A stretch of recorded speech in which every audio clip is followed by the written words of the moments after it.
Բարի երեկո հարգելի հեռուստադիտողներ, 168 TV-ին շարունակում է աշխատանքը, եթերում ռևյուն է, զրուցակիցս Արտակարգ և Լիազոր դեսպան, դիվանագետների համահայկական խորհրդի համահիմնադիր Վահագն Մելիքյանն է։ Բարև ձեզ, պարոն Մելիքյան։ Շնորհակալ եմ հրավերն ընդունելու համար։ Հրավերի համար։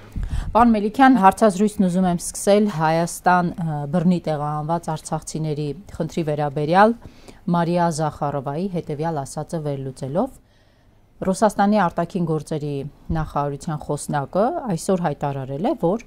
Լեռնային Ղարաբաղից տեղահանվածների հետ կապված մարդասիրական հարցը գտնվում է ռուսական կողմի ուշադրության կենտրոնում։ Նոր մարդասիրական ակցիա է նախատեսվում ռուսական մարդասիրական առաքելության կողմից, հայկական կողմից այդ խնդրով զբաղվում է Եվրասիա ՀԿ-ի հանրապետական մասնաճյուղը։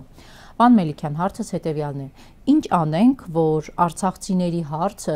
Ռուսաստանից բացի լինի նաև Հայաստանի իշխանության ուշադրության կենտրոնում եւ ոչ թե ասենք Եվրասիա ՀԿ-ի։ Շատ հետաքրքիր հարց եք տալիս, ինչու, որովհետեւ ինչպիսի ՀԿ-ներ որ աշխատեն, իմ հարգանքը բոլոր այն հումանիտար կազմակերպություններին, լինեն դա հայկական, լինեն դա սփյուռքահայ, լինեն միջազգային տարբեր ատյաններ, կազմակերպություններ, հասարակական միավորումներ, միևնույն է, առաջնային եւ առանցքային կարեւորություն ունի, որ օրվա իշխանությունը զբաղվի այդ հարցով։ Ինչու, որովհետեւ խոսում են օրվա իշխանության հետ, որովհետեւ գնահատականները վերցնում են ըստ օրվա իշխանությունների դիրքորոշման, որովհետեւ օրվա իշխանություններն են, որ պետք է կայացնեն որոշումներ եւ այդ որոշումները պետք է Հայաստանի սահմաններից դուրս գնա, կլինի դա քաղաքական ուղղություններով, թե կլինի դա հասարակական կամ հումանիտար տարբեր ուղղություններով։ Դա մենք չենք տեսնում եւ դա չկա, պարզ պատճառով, որովհետեւ օրվա վարչախումբը շատ վաղուց լվացել է ձեռքերը ընդհանրապես այն ամեն ինչի հետ, ինչ Արցախ է կոչվում, եւ հրաժարվել է ընդհանրապես հարցին մոտենալ գլոբալ տեսանկյունից եւ դա դարձնել քաղաքականության մի մաս։ Արցախը ինքը բնաջնջել է եւ ընդհանրապես փորձում է նաեւ մարդկանց հիշողությունից դուրս թողնել։ Այո, ճիշտ եք եւ շատ կարեւոր է, որ նաեւ տարբեր կազմակերպություններ զբաղվեն այս խնդրով, այսինքն կոպիտ ասած մատը միշտ պահեն պուլսի վրա։ Կարևոր է ինչու, որովհետեւ հարցը պիտի մնա միշտ տակ, որովհետեւ հարցը դու չբարձրացնես, հարցը չարծարծես, չխոսես դրա մասին, քննարկումներ չծավալես, ինքնըստինքյան հարցը գնալու է դեպի վերացում։ Այն ինչ որ իշխանությունների երազանքն է, ինչու երազանքը, որովհետեւ պայման է դրած իրենց արժեվ Բաքվից, այդ պայմանն էլ իրենք հլու հնազանդ կատարում են իրենց բոլոր գործողություններով դա ապացուցելով։ Վախենում են նաև ըմբոստությունից, որովհետև վերջի վերջո այն մեր հայրենակիցները, բռնագաղթի ճամփան բռնած, հայրենի օջախները թողած եւ հայտնված իրենց համար իրենց հայրենիքում, բայց նաև իշխանությունների որդեգրած քաղաքականության արդյունքում ինչ որ այսպես անհասկանալի միջավայրում, օտար միջավայրում, որ ուղղակի խայտարակություն եմ ես բնութագրում, այսինքն այս պարագայում այո մնում են նման ՀԿ-ները եւ տարբեր նաեւ ՀԿ-ները, տարբեր կազմակերպություններ, որոնք մշտապես պիտի աշխատեն այդ ուղղությամբ, թե իրավունքների պաշտպանության առումով, թե հարցը քաղաքական նաեւ առումով բարձրացնելու տարբեր ատյաններով, իսկ այդպիսի ատյաններ աշխարհում շատ են։ Դատական հայցերով հանդես գալ տարբեր, ինդիվիդուալ դատական հայցերով հանդես գալ, այո պետությունից զատ կան նաեւ կազմակերպություններ, ովքեր կարող են նաեւ ինդիվիդուալ հայցով հանդես գալ եւ ցանկացած լծակ, ցանկացած ձև, ցանկացած մոտեցում ողջունելի է միայն հարցը ճիշտ ձևով տակ պահելու եւ հարցը նաեւ արծարծելու միջազգային ատյաններ։ Պարոն Մելիքյան, դուք ասում եք վախենում են, որովհետեւ ադրբեջանական կողմից պայման են դրել։ Այո, պայմաններ Ալիևը դրել է Փաշինյանի առջև, բայց Փաշինյանը այդ բոլոր պայմանները կատարում է եւ տեսնում է այն, ինչ ուզում է Ալիևից, Ալիևը իրեն չի տալիս։ Տեսեք, Ադրբեջանից հնչել է 300,000 ադրբեջանցիներին Հայաստանում բնակեցնելու հարցը։ Մենք հիշում ենք ավելի վաղ Հայաստանի այս իշխանությունն ասում էր, եթե մենք խոսենք արցախցիների Արցախ վերադարձի մասին, Ադրբեջանը կխոսի ադրբեջանցիների Հայաստան վերադառնալու մասին։ Հետևաբար մենք չենք խոսում։ Իրենք չեն խոսում, բայց Ալիևը խոսում է։ Սա չի նշանակում, որ Հայաստանի իշխանությունը, որը տեսնում է, որ այն կողմից դրվող պայմաններն ինքը կատարում է, բայց իր ոչ մի պահանջ չի կատարվում, ընտրել է առնվազն միակողմանի ամբողջ Հայաստանը հանձնելու ճանապարհը։ Միանշանակ այդպես է, այստեղ երկրորդ կարծիք անգամ չի կարող լինել, սա արդեն դառնում է դոգմա, աքսիոմա իր ոճի, իր ձևի մեջ, որովհետև հասկանում եք նախադեպային առումով իսկապես չկա այսպիսի իրադրություն, ինչպիսին մենք ունենք, այս պարադոքսալ, այս դժբախտ վիճակը Հայաստանում։ Խոսքս հենց առաջին հերթին վերաբերում են այդ իշխանություն կոչվածներին։ Ընտրել են հեշտ ճանապարհը, փորձում են այդ ճանապարհով խաղաղության այդ բարբաջանքը, որ մշտապես կախում են ժողովրդի ականջներից, այդ խաղաղության բարբաջանքը առաջ տանելով, որ հանկարծ չսխալվենք, հանկարծ չսրենք, հանկարծ չկոշտացնենք, հանկարծ ինչ-որ նոր խոսույթներ չբերենք, այլ ընդհակառակը փորձենք այն ինչ-որ մեր հակառակորդները ասում են, հագուրդ տանք իրենց ցանկություններին։ Բայց Ալիևը ապտակում է անընդհատ, որքան շատ են Ալիևը ոչ միայն ապտակում է, Ալիևը շոյում է նաև ուսին է խփում, նաև շնորհակալություն չի հայտնում, բայց հերթական պայմաններն է առաջ բերում, փաստ Տիրանայում տիրոջ եւ ծառայի այդ պատկերը, որը ուղղակի խայտարակություն էր, այսինքն մի մարդ ինքը գնում է եւ մի ամբողջ ժողովուրդ, այդ ժողովրդի ամբողջ հետագից պատմություն իր պատմամշակութային առումով ուղղակի գետնով է հավասարեցվում։ Հիմա այդ պատկերը, որ դուք նայում եք, այսինքն ինչ եզրակացության պետք է գաք, այդ կքած վիճակը, այդ կորացած վիճակը դիմացինի, կարծես եկել է զեկուցի, թե ինչ քայլեր է կատարել եւ ինչ քայլեր դեռ պիտի կատարի եւ ինչ հանձնարարություններ պիտի ստանա։ Այդ պատկերը դա է ենթադրում։ Եթե խուլ համրերի համար դնենք եւ ձայնը ընդհանրապես անջատենք, չնայած անջատած էր, մենք այդպես էլ չհասկացանք ինչ ենք խոսում, բացի այդ սուրճի անհասկանալի հրավերից գնանք միասին սուրճ խմենք, այսինքն սա է խնդիրը, որ այն պատրանքը, որ կա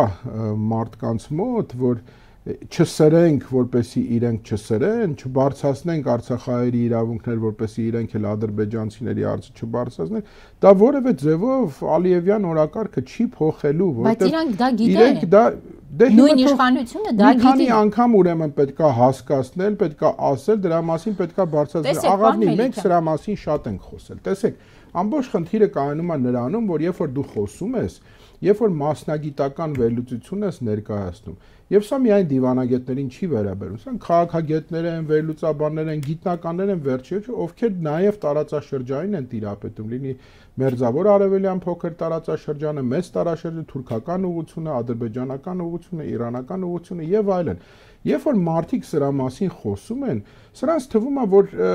սա ասում են զուտ քննադատելու համար։ Մենք երբ ենք ասել, որ Ալիևը չի դադարելու այս պահանջները ներկայացնել։ Տեսեք, Երևանյան երկխոսության ժամանակ ինչ ասում Նիկոլ Փաշինյանը, ասում է, մենք ունենք մտավախություն, որ ադրբեջանական կողմը հակամարտությունը իր տարածքում ավարտելուց հետո ունի նպատակ դա Հայաստանի տարածք տեղափոխի։ Ասում եմ, մինչև վստահ չլինենք, որ դա այդպես չի, չենք գնա պայմանների կատարման, այսինքն այս իշխանությունը իր ուղեղում, իր գիտակցության մեջ նստած ունի, որ պատերազմը Արցախից տեղափոխել է ինքը Հայաստան։ Այո, ենթագիտակցական առումով դա կա, եւ այնպես չի, որ նոր է պատրաստվում Ալիևը դա անի, Ալիևը դա վաղուց է արդեն արել, կլինի դա ջերմուկի դեպքերը, կլինեն օկուպացված տարածքները Հայաստանի ինքնիշխան տարածքից, որը չգիտես ինչ որվա իշխանություններին թվում է թե իրանք այնքան խելացի են լինելու, որ այդ բանակցային գործընթացի ընթացքում շատ խաղաղասեր ձևով այդ տարածքներից պիտի Ալիևը քաշի։ Չի լինելու այդպիսի բան։ Ինչու չի լինելու։ Որովհետև ցանկացած գիտակ, որևէ մեկը, որ տեսնում է դիմացինը ինչ քաղաքականություն է որդեգրել, որ տեսնում է դիմացինի պահելա ձևը, դիմացինի խնդրելա ոճը, չէ՞ որ հիմա ինքը ասենք այս Երևանյան դիալոգին վերցնում խոսում է, կամ ազգային ժողովի ամբիոնից ինչ-որ հերթական բարբաջանքներն է ասում, կամ ինչ-որ հերթական գրառումներ, ձեզ թվում է դա միայն ուղղված է զոմբիացած մասաներին, շատ ուշով դրան հետևում են առաջին հերթին մեր թշնամիները, առաջին հերթին մեր թշնամիները եւ դրա արդյունքում է որ սկսում է ձևավորվել այն օրակարգը, ինչը կոչվում է միակողմանի զիջումներ, պահանջ եւ զիջում, հա, Չի եղել այսօր մի բան, որ Բաքուն ուզենա եւ չունենա։ Եթե հետաձգման ինչ որ խնդիր է եղել, դա զուտ հետաձգման հարց է եղել Երևանի երևի թե խնդրանքով, որ ճնշումը ներսում այնքան հանկարծ մեծ կլինի։ Նայեք, ես նվերեմ ձեզ համար։ Ինձնից բացի որևէ մեկը այս ամեն ինչը չի իրականացնելու։ Ինձ տվեք ժամանակ։ Ես պիտի այդ ժամանակը կարողանամ ճիշտ օգտագործեմ, որպեսզի բերեմ հասցնեմ մի կետի, որ նաև սկսեմ կատարել ձեր պահանջները։ Հիմա նայեք կետը։ Դե մեկը օրինակ վերցնենք նույն սահմանադրության հետ կապված հարցը։ Այն խայտարակությունը, որ էլի հնչեց Երևանյան դիալոգում, այսինքն Հայաստանի Հանրապետությունը ունի սահմանադրություն, որտեղ պարզ գրված է սևը սպիտակի վրա, ընդհանրապես դա երկրի թուղթն է, գլխավոր օրենքն է, եթե ուզում եք իմանալ։ Հիմա ասում է, այդ պայմանագիրը, եթե ես տանեմ սահմանադրական դատարան եւ սահմանադրական դատարանը ճանաչի հակասահմանադրական, ես անմիջապես կնախաձեռնեմ սահմանադրական փոփոխություններ, որ կարողանամ մարդկանց բացատրել, ես խաղաղություն եմ ուզում բերել, սահմանադրությունն է հիմա էլ խանգարում, որ ես խաղաղություն բեր։ Այսինքն սա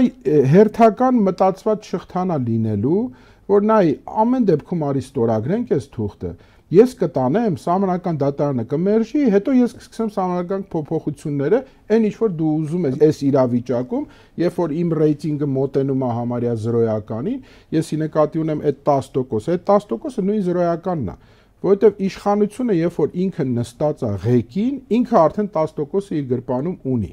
Դա այդպես է, դա քաղաքագիտական պարզ դասագրքային ճշմարտություն, այսինքն այդ 0-ական ռեյտինգի պայմաններում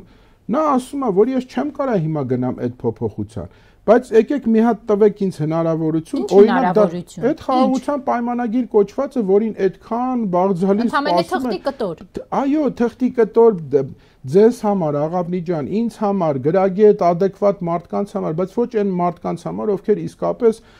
քնում զարտում են, ասում են պատերազմ չլինի։ Նիկոլ Փաշինյանը նույն Երևանյան երկխոսության ժամանակ անոնսում է այդ պատերազմն։ Ինքն ասում է, այո, Ադրբեջանը Հայաստանի 60%-ը համարում է Արևմտյան Ադրբեջանը։ Էլ ո՞նց անոնսի։ Բայց միևնույն ժամանակ նաև տենց բանտոնով ասում է, որ պատերազմ չի լինելու։ Ներքին համոզմունք ունի։ Դու ո՞նց կարող ես այնքան ներքին համոզմունքներ ունեիր 18-ին, որ եկար այդ քո ներքին համոզմունքն էր, որ եկանք երևի հասանք այսօրվան։ Այսինքն ինքը այլևս չի կարողանում եւ չի տիրապետում իրավիճակին։ Երբ որ դու չես տիրապետում իրավիճակին, սկսում ես իրավիճակից դուրս այնպիսի մի արտահայտությունների շարք, այնպիսի նորամուծությունների քո պատկերացրած շարք, այնպիսի մոտեցումներ, որոնք արդեն անհասկանալի են եւ ոչ միայն հարիր չեն, դա էլ չասենք, էլի ասենք ղեկավարին հարիր չեն, այլ հակագիտական են, հակամասնագիտական են, հակադասագրքային են, հակադասական են, այսինքն դու պատմությունից ոչ թե շեղման խնդիր ես հետապնդում, այլ բերում ես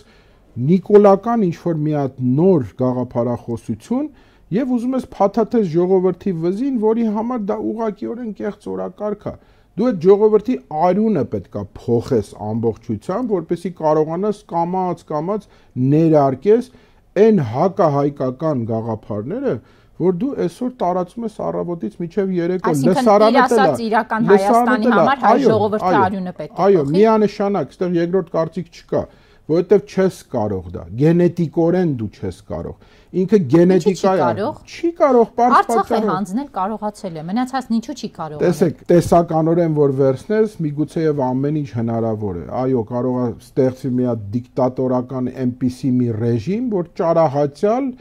այդ ամեն ինչը փորձեն այդպես ուժով ստանալ, բայց դա անհնար է լինելու։ Այն պարզ պատճառով, որովհետև այլևս այս ժողովրդի մեծ մասը, եթե չասեմ ճնշող մեծամասնությունը, արդեն սկսել է հասկանալ ինչի ինչոց է։ Ինչ է հասկացել։ Շատ բաներ աղավնի, շատ բաներ։ Ես սա ասում եմ, տեսեք, ոչ միայն իմ փորձից, որ հիմա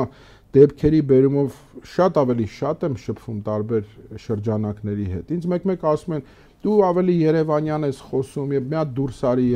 Երևանից եմ դուրս գալիս։ Մարզերել եմ գնում,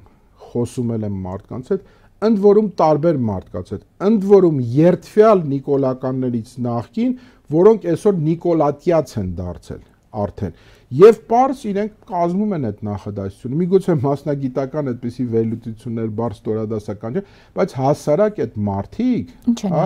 իրենք ասում են մենք ղալաթ ենք արել։ Մենք հավատացել ենք այս ամեն ինչի։ Շարժ չեն անում, որ դա հասնի Նիկոլ Փաշինյանին։ Հիմա եկանք հասանք ամենակարևոր կետին։ Այսօր Հայաստանում առաջնորդության խնդիր կա։ Այսօր առաջնորդության լուրջ դեֆիցիտ կա Հայաստանում։ Ես առաջին հերթին սա ասում եմ հենց ընդդիմադիր դաշտի համար։ Նիկոլը պարզ է։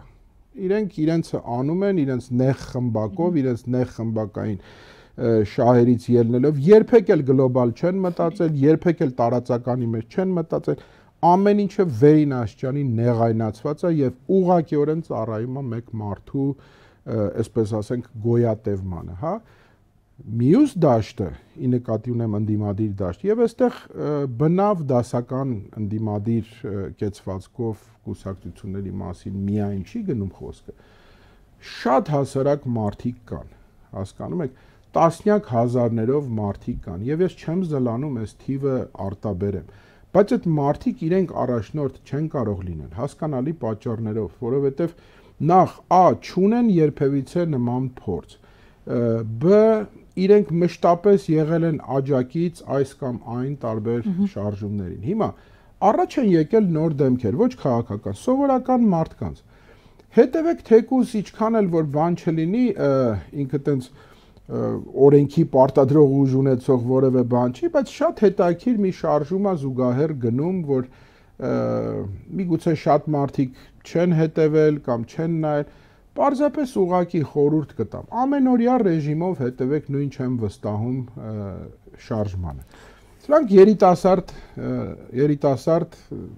այսպես ասենք, սերնդի ներկայացուցիչներն, անկախության սերնդի, բայց ոչ քաղաքական։ Այո, կուսակցական որևէ կաշկանդվածություն չունեն, որևէ աֆիլիացիա չունեն, բայց քաղաքական կերպարներ չեն։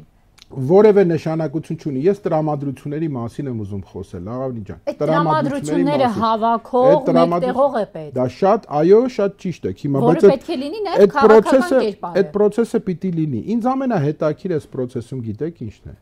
Այդ կարճ փոքրիկ վիդեոները, որ մեկ-մեկ դնում են այդ երիտասարդները, նոր մարդկանց դեմքերը, որոնց ես ընդհանրապես կյանքիս մեջ առաջին անգամ եմ տեսնում։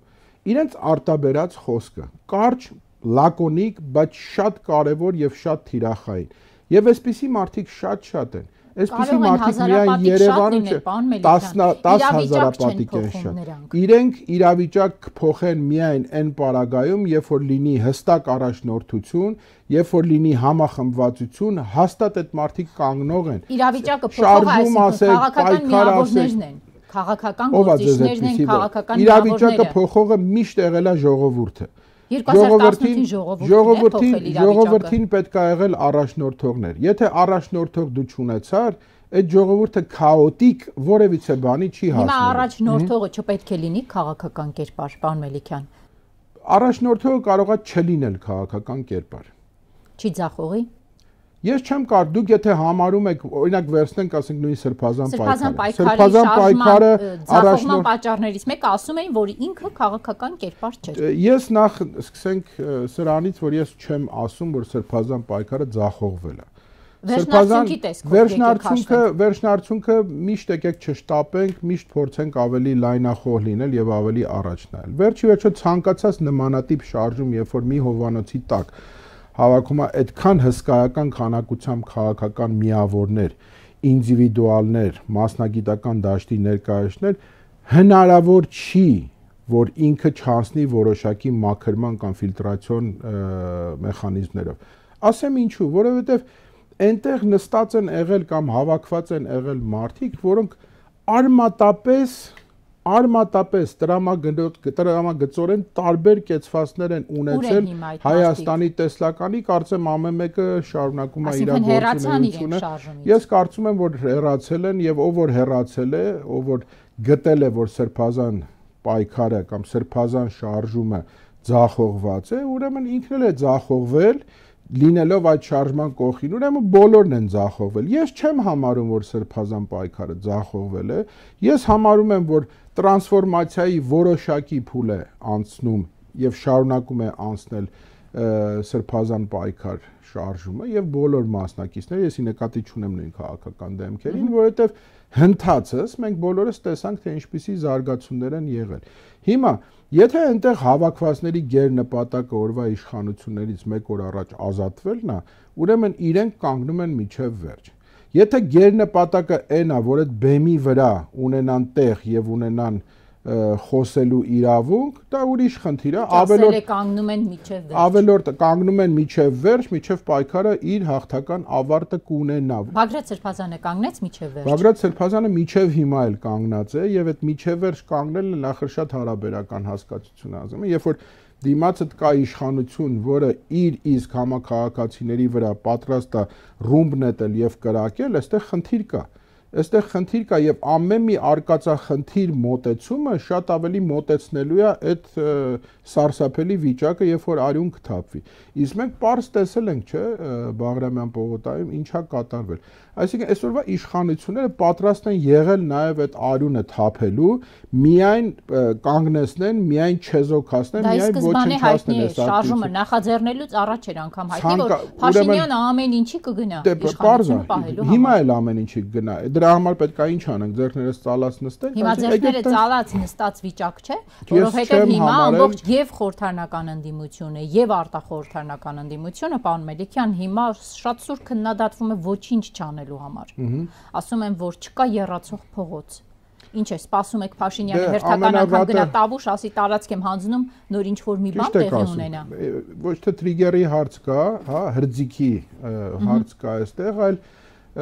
ընդհակառակը ամբիցիաների խնդիր կա, Աղավնի ջան։ Ես այդ ամբիցիաները դաշտում խաղացող ինչքան ուժ որ կա,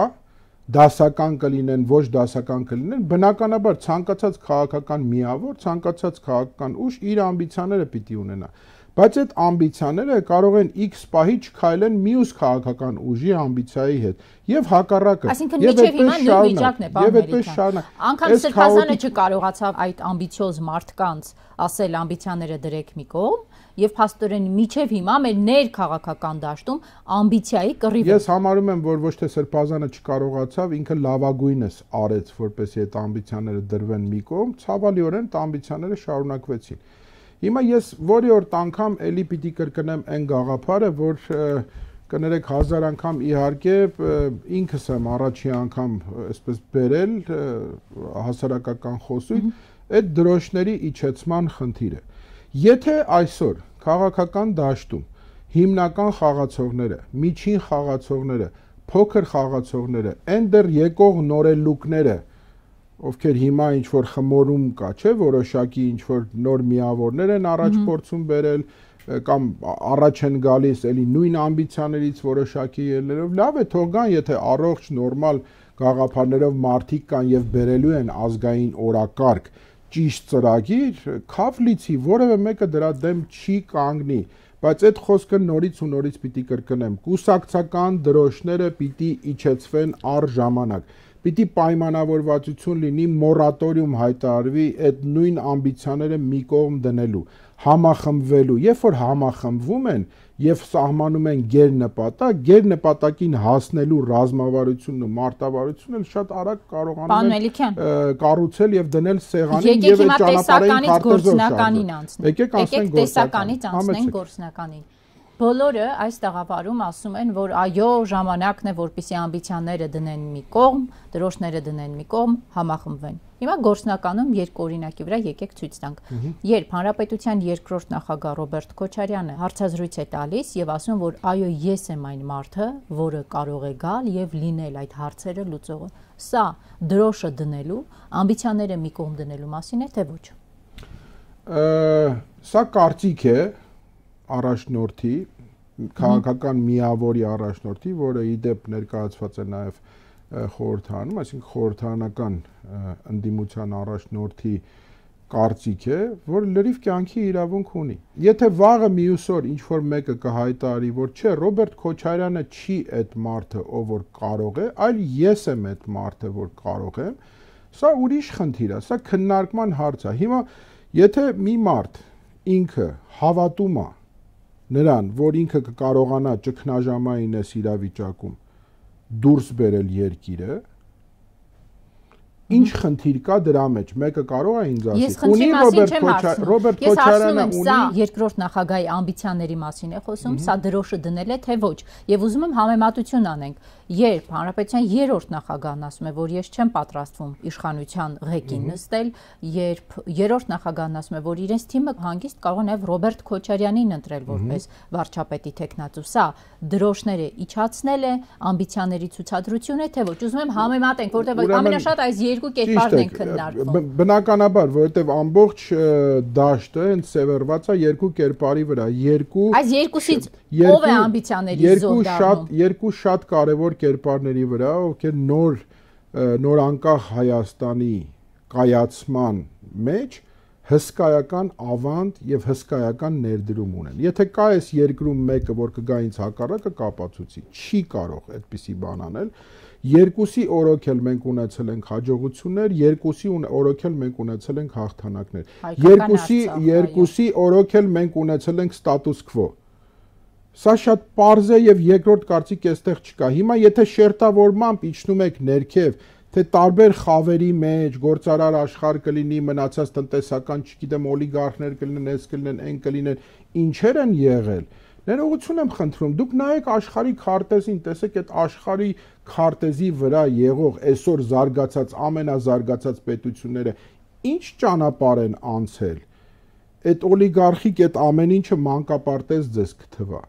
Պոպուլիզմից են մեկ-մեկ խոսում, գնացեք տեսեք Լատինական Ամերիկայում պոպուլիզմը ինչ է նշանակում եւ ոնց են կերակրում մարդկանց խոսքով։ Հիմա ես խոսեցի դրոշները իջեցնելու մասին։ Դուք ինձ բերեցիք Ռոբերտ Քոչարյանի օրինակը եւ այստեղ Սերժ Սարգսյանը կուսակցության առաջնորդ է, Ռոբերտ Քոչարյանը կուսակցության առաջնորդ չէ, բայց Ռոբերտ Քոչարյանը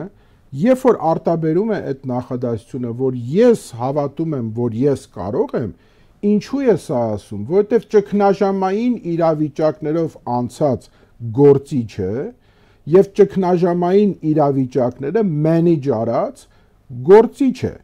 եւ մենք դրա ապացույցները ունենք։ Հիմա եթե մարդը հավատում է, որ ինքը կարող է այդ իրավիճակը manage անի, իսկ ինքը crisis manager-ը, դա որը մեկը չի կարող անտեսի, հա, այդպիսին է այդ մարդը։ Մենք տարբեր թե արցախյան հատվածը իր գործունեության, թե հայաստանյան հատվածը իր գործունեության, վերջ-վերջում մենք ապրել ենք եւ տեսել ենք եւ նաեւ մասնակից ենք եղել այդ ամեն ինչին։ Մենք տեսել ենք ինչ է նշանակում crisis management, այսինքն ճգնաժամը manage անելը։ Հիմա ինքը կարող է, ինքը արել է եւ ինքը իր վրա վստահ է, որ ինքը էլի կարող է։ Ես այստեղ որևէ այդպիսի մի խնդիր չեմ տեսնում, որ տենց մեծացնել, ասել սա ամբիցիայի հարց է եւ ինքը երբեք դրոշը չի իջեցնելու։ Նախ սկսենք նրանից, որ դրոշները իջեցվում են ոչ թե համազարկերով, ոչ թե այդ tit for tat բան կա, չէ, դու ինձ ես քեզ այդ իրար խփելու իմաստով, դրոշները իջեցվում են երկխոսության եւ պայմանավորվածությունների արդյունքում։ Այսօր ես չեմ տեսնում քաղաքական դաշտում կուսակցությունների միջև խոսակցության, երկխոսության, կլոր սեղանի, մի սեղանի շուրջ հավաքվելու։ Ես հիմնական դերակատարների եմ ասում։ Ովքեր պետք է լինեն երկխոսողները։ Ուրեմն ինչքան գլխավոր երկխոսողները ովքեր պետք է լինեն։ Ովքեր որ քաղաքական դաշտում ունեն հետագիծ, ունեն ռեսուրս, ունեն շատ լուրջ հետևորդների բանակ եւ դասական առումով Հանրապետական կուսակցություն, Հայ հեղափոխական դաշնակցություն, Հայ հեղափոխական դաշնակցություն, Բարգավաճ Հայաստան, վերջի վերջո նույն Ռոբերտ Քոչարյանի առաջնորդած չունի կուսակցություն, բայց ունի ֆրակցիա, որը հիմա չենք խոսում գործունեության մասին, ունի ֆրակցիա եւ ունի ազդեցություն, այսինքն բոլոր MR եւ ունի ճանապարհ ու հետագիծ, այս շատ կարեւոր բան է եւ ունի ճանապարհ եւ հետագիծ։ Նաեւ առաջին նախագահին էլ բերեք, թող ինքն իրեն քաղաքական գործընթացներից դուրս է դրել։ Շատ վատ է, միգուցե դա որոշումը, բայց ինքը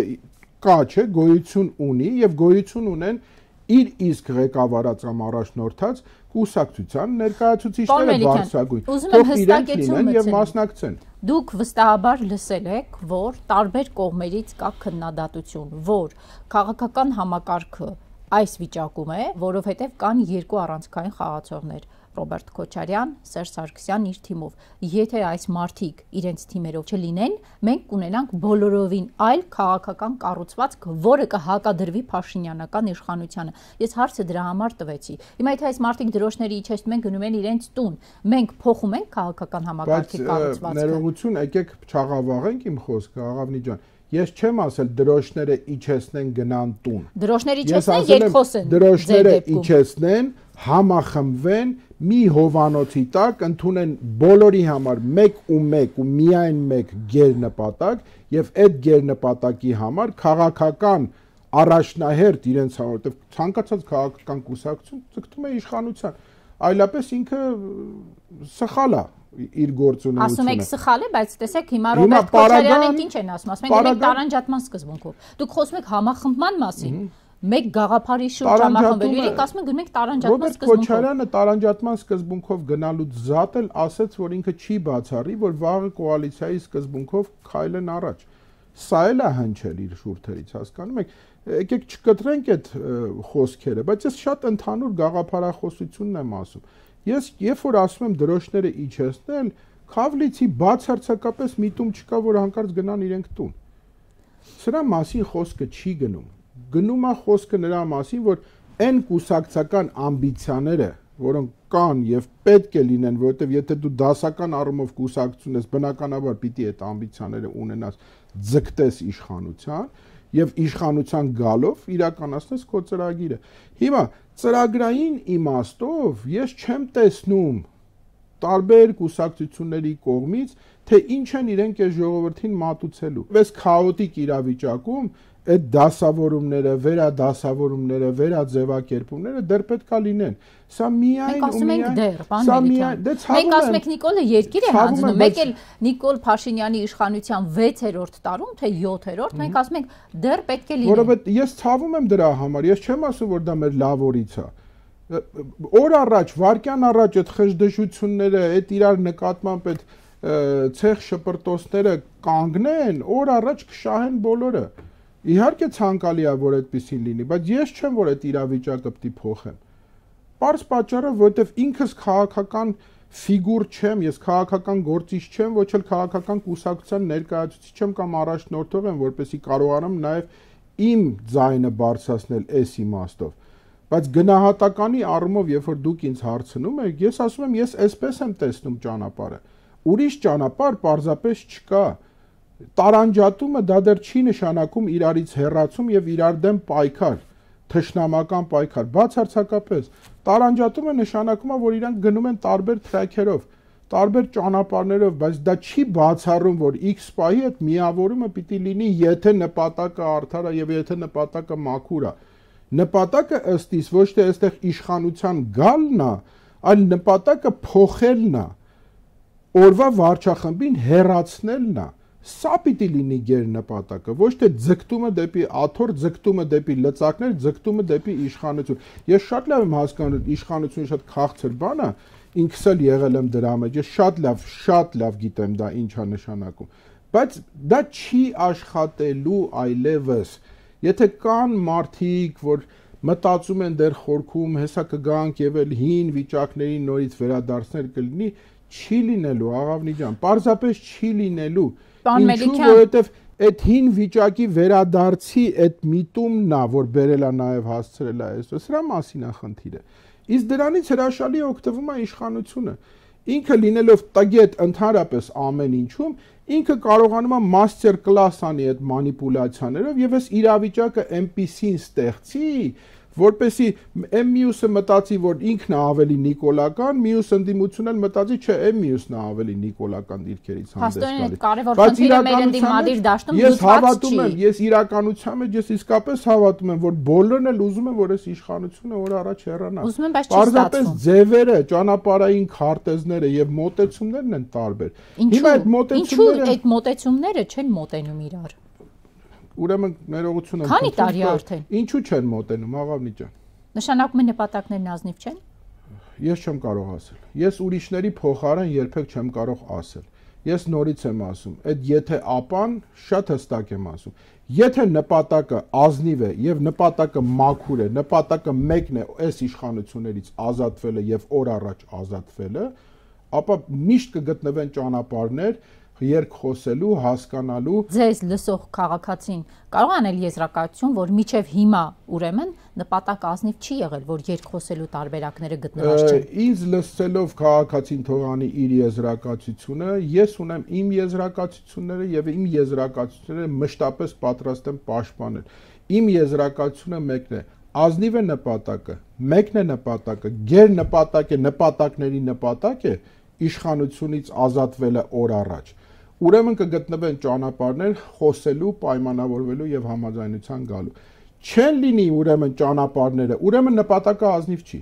Սա է ուրիշ խնդիր է, այստեղ չունենք, չկա, որ ես ունենայի հնարավորություն սա դնեի տարբեր, ինչ որ այսպես կաթսաների մեջ ստեղից ստեղ տեղափոխեի, ընդ ինչ որ բարդացնեի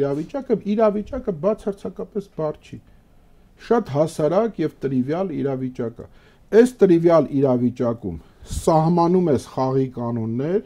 ընդունում ես քո հիմնական թիրախը, դրան հասնելու ձևերը կարող են տրամագծորեն էլ տարբեր լինել, բայց դա կարող գոյանա միայն երկխոսության արդյունքում, որովհետև այդ ռազմավարությունը ինչի մասին ես խոսում եմ, եթե կա համախմբում, եթե կա մի հովանոցի տակ հավաք, եւ մարդիկ այն նպատակին ազնիվ հավատալով հավաքվել են այդ հովան, արդեն կուսակցական դրոշներն էլ իջեցված են, հավաքվել են, շատ արագ է հնարավոր այդ ռազմավարությունը ունենալ եւ այդ մարտավարությունը ունենալ։ Շատ արագ, ինչու արագ, որովհետեւ մի հատ հələ նայեք ընդդիմադիր դաշտում ուղեղների գերկենտրոնացում կա։ Պայծառ ուղերներից սկսած մասնագիտական ռեսուրսով վերջ ասած։ Որոնք անընդհատ պարտվում են ոչ պայծառ իշխանության ուղերներին։ Պատմությունն է, ես ժամանակին ասել եմ, էլի մի հիմար քարը գցելա ջրորի մեջ, 100 խելոք եկել են, չեն կարողանում այդ քարը հանել։ Շնորհակալ եմ։ Ես եմ շնորհակալ։ Հարգելի հեռուստադիտողներ, հիշեցնեմ զրուցակիցս այսօր Վահագն Մելիքյանն էր, այսքանը ցտեսություն։